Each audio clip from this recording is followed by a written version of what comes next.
Communist പ്രസ്ഥാനത്തിൻ്റെ ചരിത്രത്തിൽ കേരളത്തിൽ മാത്രമല്ല ഇന്ത്യയിലും ചിലപ്പോൾ ലോകത്ത് തന്നെയും ശ്രദ്ധിക്കപ്പെട്ട ഒരു പേരാണ് കയ്യൂർ എന്നുള്ളത്. ആ കയ്യൂരിനെ ലോകോത്തരമായ നിലയിൽ ഉയർത്തിക്കൊണ്ടുവരാൻ സ്വന്തം ജീവിതം തന്നെ സമർപ്പിച്ച യുവധീരന്മാരായ കയ്യൂർ സഖാക്കൾ, അതിലേറ്റവും കൂടുതൽ പ്രായമുള്ളവർക്ക് 32 വയസ്സാണ്. കുഞ്ഞമ്പു നായർ, അപ്പു ചിരുകണ്ഠൻ, അബൂബക്കർ 19-20 വയസ്സൊക്കെ പ്രായമുള്ളവരാണ്. വളരെ ചെറുപ്പത്തിൽ തന്നെ സ്വജീവിതം പൂർണ്ണമായിട്ട് സാമ്രാജ്യത്വ വിരുദ്ധ പ്രസ്ഥാനത്തിൻ്റെ ഭാഗമായി കമ്മ്യൂണിസ്റ്റ് പ്രസ്ഥാനത്തിൻ്റെ ഒപ്പം നിന്നു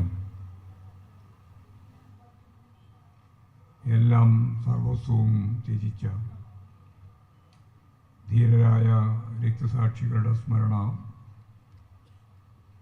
നമ്മളിപ്പോഴും ഈ 82ാം വർഷവും പുതുക്കുകയാണ്. ആ സംഭവത്തിൻ്റെ ഓർമ്മയുള്ള ആരെങ്കിലും അന്നത്തെ വർത്തമാന ജീവിതത്തോടൊപ്പം നടന്നുപോയ ആരെങ്കിലും ഈ പരിപാടിയിൽ പങ്കെടുക്കുന്നുണ്ട് എന്ന് ഞാൻ പ്രതീക്ഷിക്കുന്നില്ല. കാരണം 82 വർഷം മുമ്പുള്ള ആ സംഭവത്തിൽ ഒരു 12-14 വയസ്സെങ്കിലും വേണം എന്തെങ്കിലും ഒരു ഓർമ്മ വരാൻ. അങ്ങനെയുള്ള ഓർമ്മയുള്ള ഒരാളും ഇന്നത്തെ ഈ അനുസ്മരണ സമ്മേളനത്തിൻ്റെ ഭാഗമായിട്ട് പങ്കെടുക്കുന്നില്ല.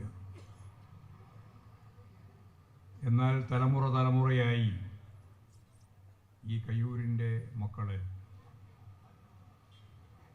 രണധീരരായ താരതമ്യമില്ലാത്ത ഈ രക്തസാക്ഷികളെ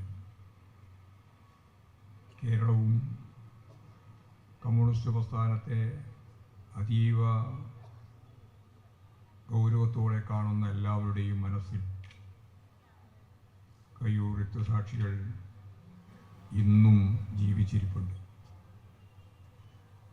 അതുകൊണ്ടാണ് രക്തസാക്ഷികൾക്ക് മരണമില്ല.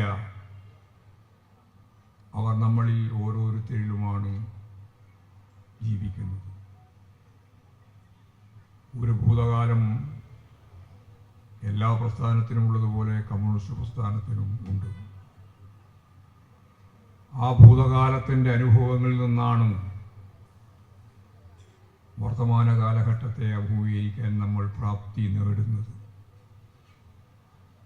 അതിലൂടെയാണ് നമ്മളെല്ലാം പ്രതീക്ഷിക്കുന്ന ഭാവിയിലേക്ക്, സോഷ്യലിസത്തിലേക്ക്, സമത്വസുന്ദരമായ ഒരു ലോകത്തിലേക്ക് നമ്മളെല്ലാം നടന്ന് കയറാനുള്ള ശ്രമം നടത്തിക്കൊണ്ടിരിക്കുന്നത്. ഈ ഒരു തിരിച്ചറിവോടുകൂടിയാണ് പരസ്പരം അറിയപ്പെടുന്നവരും അറിയപ്പെടാത്തവരുമായ ഓരോരുത്തരും കയ്യൂർ രക്തസാക്ഷിത്വത്തിൻ്റെ ഈ ദിനത്തിൽ വീണ്ടും ഒത്തുചേർന്നുകൊണ്ടിരിക്കുന്നത്. നമുക്ക് പ്രതീക്ഷയുണ്ട്.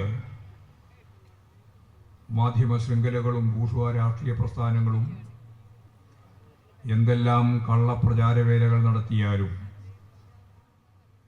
എത്ര ശക്തമത്തായ കമ്മ്യൂണിസ്റ്റ് വിരുദ്ധ ആശയങ്ങൾക്ക് രൂപം നൽകിയാലും, ഈ ലോകം ഭാവി സോഷ്യലിസത്തിലൂടെയാണ് കടന്നു പോവുക എന്ന് ഇന്നും ഉറച്ചു വിശ്വസിക്കുന്ന ലക്ഷക്കണക്കിന് മനുഷ്യരുള്ള ലോകമാണ് ഇന്നത്തെ വർത്തമാന ലോകം. വർത്തമാന ലോകമെന്ന് ഞാൻ ബോധപൂർവം പറഞ്ഞതാണ്. ഇന്ന് ലോകത്ത് 5-ൽ-1 ഇടതുപക്ഷ കമ്മ്യൂണിസ്റ്റ് ആശയത്തെ അടിസ്ഥാനപ്പെടുത്തി കൈകാര്യം ചെയ്യുന്ന ഭരണവ്യവസ്ഥയുടെയും ഭരണകൂടത്തിൻ്റെയും ഭാഗമായിട്ട് നിലകൊള്ളുന്നവരാണ്. സോവിയറ്റ് റഷ്യയുടെയും കിഴക്കൻ യൂറോപ്യൻ രാജ്യങ്ങളുടെയെല്ലാം തകർച്ചയ്ക്ക് ശേഷവും സാമ്രാജ്യത്വ ശക്തികൾ, പ്രത്യേകിച്ച് ഈ കാലഘട്ടത്തിൽ ട്രംപിനെ പോലെയുള്ള തീവ്ര വലതുപക്ഷ ശക്തികൾ അധികാരത്തിലിരുന്നപ്പോഴും ലോകത്തിൻ്റെ ഗതി മാറ്റുന്നതിനു വേണ്ടി പഴയകാലത്ത് ഏകധ്രുവ സാമൂഹ്യ വ്യവസ്ഥയിലേക്കാണ് നീങ്ങുന്നത് എന്ന പ്രചാരവേല അതിനടിവരയിട്ടുകൊണ്ട് ട്രംപ് അധികാരത്തിൽ വന്നപ്പോൾ ഇന്ന് അതിനു വേണ്ടി നടത്തിക്കൊണ്ടിരിക്കുന്ന ശ്രമങ്ങൾ, ഇതെല്ലാം വർത്തമാന കാലഘട്ടത്തിൻ്റെ പ്രത്യേകതയായിട്ട് കാണുമ്പോഴും നമുക്ക് ഉറപ്പുണ്ട് ഈ അമേരിക്കൻ സാമ്രാജ്യത്വവും സാമ്രാജ്യത്വ ശക്തികളും നാറ്റോ ഉൾപ്പെടെയുള്ള പട്ടാള സൗധവുമെല്ലാം ലോകത്തിൻ്റെ മുമ്പിൽ തകർന്നു വീണേ പറ്റൂ. അത് വളർന്നുകൊണ്ടിരിക്കുന്ന ഒരു ശക്തിയല്ല, വളരുന്ന പ്രവണതയുള്ളതുമല്ല, തകർച്ചാഭൂമിയിരിക്കുന്ന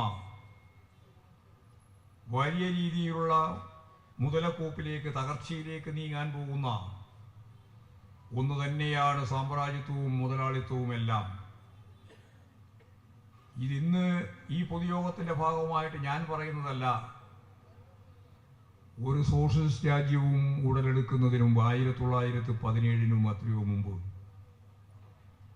1848 ഈ ദീർഘവീക്ഷണത്തോടെ സാമൂഹ്യശാസ്ത്രത്തെ മാർക്സ്, എംഗൽസ് ലോകത്തിൻ്റെ മുമ്പിൽ അവതരിപ്പിച്ചത്.